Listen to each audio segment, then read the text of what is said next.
Habari za wakati mfuatiliaji wa Wasafi Media, leo ikiwa ni Aprili 15, 2025.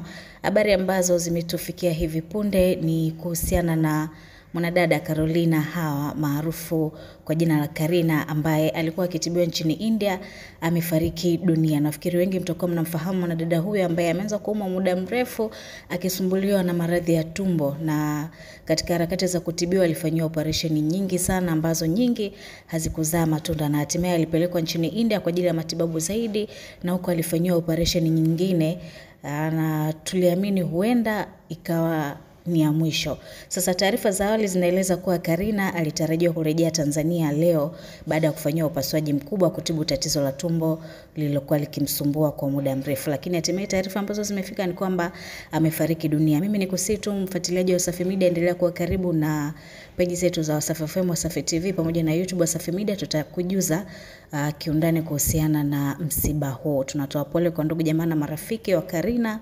Mungu ailaze roho yake mahali pema peponi. Amina. Mimi naitwa Nezia Morris na hii ni Wasafi Media.